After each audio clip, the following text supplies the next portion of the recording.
அவன் கண்ணத்துல அறைய வேண்டியது தானே. அவனுக்கு ஏற்கனவே பிரச்சனை. எந்த நேரத்துல என்ன ஆகுமோன்னு நாங்களே பயந்து போயிருக்கோம். இந்த லட்சணத்துல காதல் வேறையா? அவன் காதல் எல்லாம் பண்ணல. அவன் அந்த பொண்ண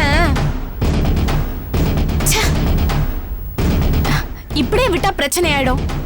நீங்க சொன்னாதான் அவன் கேட்பான். அதனாலதான் உங்களுக்கு போன் அடிச்சேன். இப்ப அவன் எங்க இருக்கான்? இங்கதான் இருக்கான். நீ போன் அவகிட்ட கொடு, நான் அவகிட்ட பேசுறேன். தரேன்.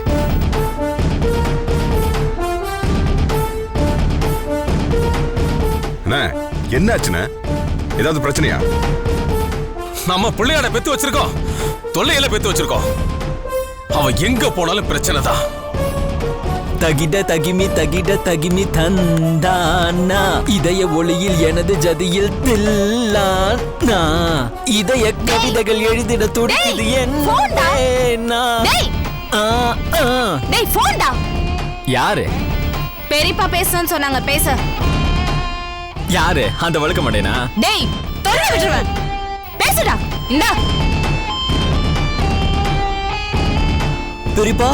டேய், நான் கேள்விப்பட்டதெல்லாம் உண்மையா? யாரோ ஒரு குருக்கள் பொண்ண லவ் பண்றியா?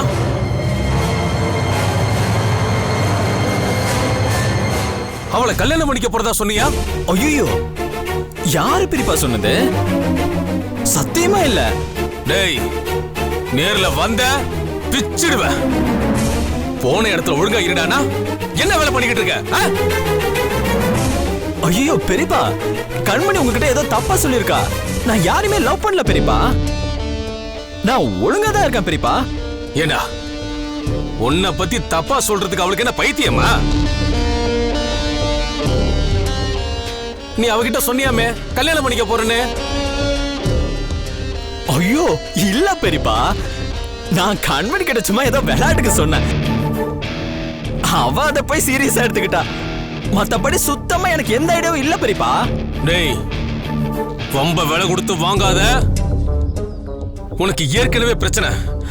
பொண்ணுக்குன்னு ஏதாவது பின்னாடி போன அப்புறம் உன்னை காப்பாத்தவே முடியாது. இல்ல பெரியப்பா, நான் யாரு பின்னாடியும் போக மாட்டேன்.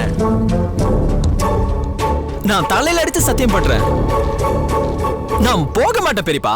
சத்தியமா போக மாட்டேன், என்ன நம்புங்க. நீ சத்தியம் பண்ணிருக்க, அதனால நான் நம்புறேன்.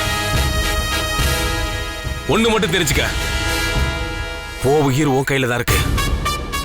அதை நீதான் காப்பாத்திக்கணும், புரிஞ்சுதா? புரியுது பெரியப்பா. சரி, போன வை.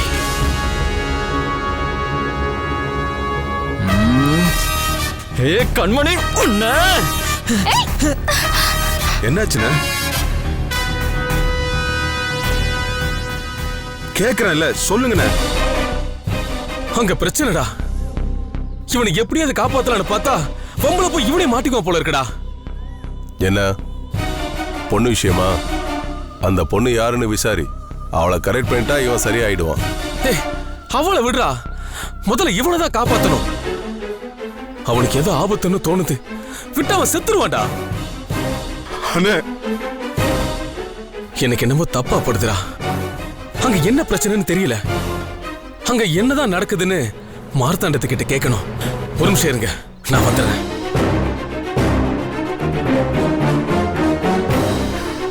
ஐயோ,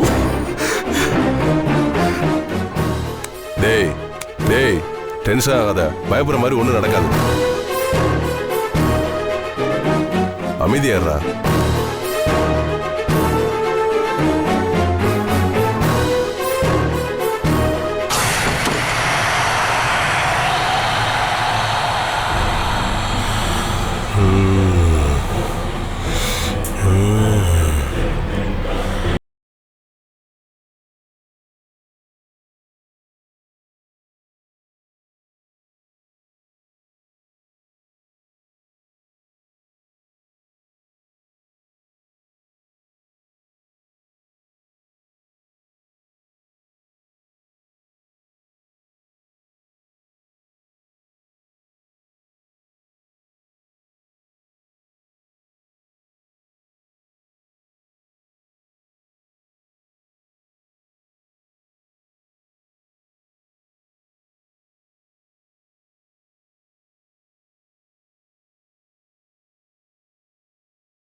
சாமி, தொந்தரவுக்கு மன்னிக்கணும். நான் இப்ப எதுக்காக உங்களை அழைச்சேன்னா, தெரியும், உயிர் ஊசலாடுது, கேடுகாலம் நெருங்கிக்கிட்டு இருக்கு. ஜீவன் தப்புமா தப்பாதான் விசாரிக்க வந்திருக்க. ஆமா சாமி, அவனை எப்படியாவது காப்பாத்தணும். அதுக்கு நாங்க என்ன பண்ணணும்?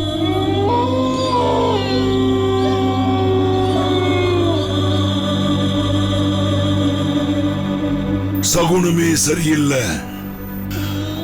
மையிருட்டும் மரணகண்டமும் அவனை நெருங்கி வந்துருச்சு. சாமி, நீங்க தான் அவனை காப்பாத்தணும்.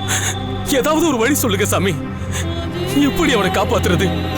விதி இருந்தா காப்பாத்தலாம், ஆனா இருக்குமான்னு தெரியல. கால கணக்கு தப்பினாலும் ஆவியோட கணக்கு எப்பவுமே தப்பாது. சாமி, அப்படின்னா அவனை காப்பாத்தவே முடியாதா? அது மூர்க்கமான ஆவி. நீலவேணி ஆவியால நானே கொல்லப்பட்டிருக்கேன். ஆனா அவளை அழிச்சே திறனுங்கிற வைராகியத்தோட இருக்கேன். ஆமா சாமி, அந்த நீலவேணி பேய எப்படியாவது அழிச்சே ஆகணும்.